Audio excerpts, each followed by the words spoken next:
Welcome to this tutorial. In this tutorial, I want to show you how to work with the SuperShine extension. This is the SuperShine extension user interface, and here we have two options to adjust the light movement horizontally or vertically.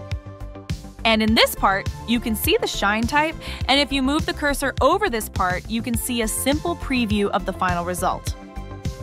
In this section, there are 4 types of shines to choose from. The preview section will display the changes you make. Also, by activating the distortion option at the bottom of the preview section, you can activate the wavy mode for shine, which can also be seen in the preview. Well, let's begin by selecting a layer, adjusting the necessary settings, and then clicking the Apply button. Done! A new layer was created and a SuperShine was applied.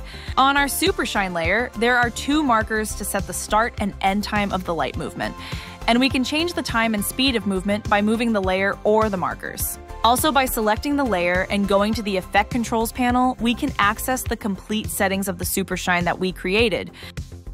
By choosing the SuperShine setting effect, the guide points for the start and end of shine will appear for us, and we can move them to our desired location. Also, the location of these 2 points can be accessed and changed in the effect settings. I adjusted the shine color in the settings and enabled the reverse motion option to change the movement from the end point to the start point. Additionally, I explored 2 other options to adjust the rotation at the beginning and end points, which resulted in a beautiful effect.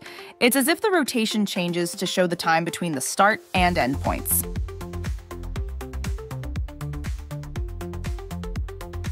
Here we also have the width scale option, which we can use to increase and decrease the thickness of the glossy layer.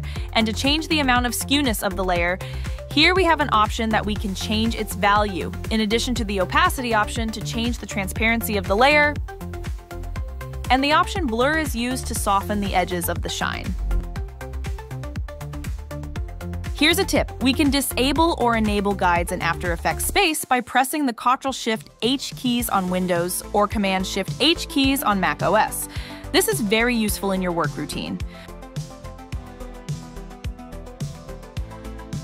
I can easily duplicate my original SuperShine layer many times, using the Ctrl-D shortcut, use it at different times and with different settings, and repeat my effect many times and improve it.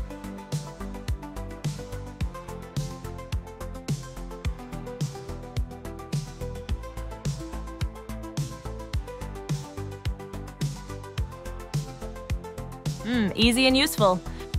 Well, let's go back to the settings and the distortion section. Here we can give our shine layer a dynamic wavy state by activating the distortion option, and we also have access to more settings in this section to change the mode, size, and other distortions.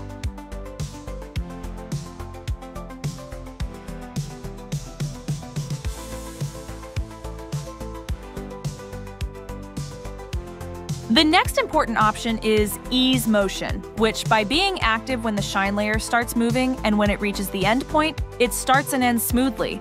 When this option is disabled, the movements will be linear and without ease. And after that, we have 2 additional effects to be applied to our main effect, Block Effect and Mirror Effect, which also have settings that you can watch the modes they create in the rest of the video.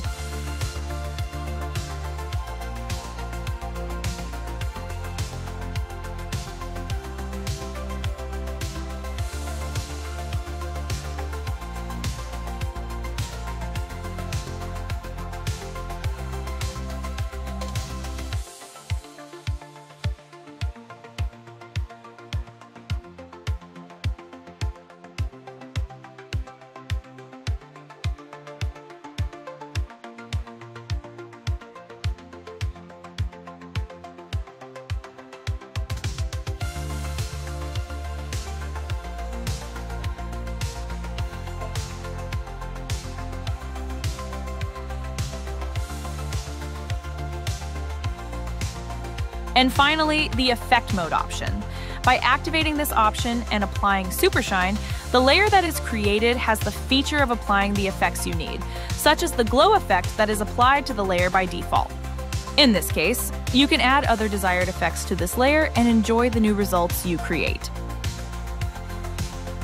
Thank you for watching this tutorial.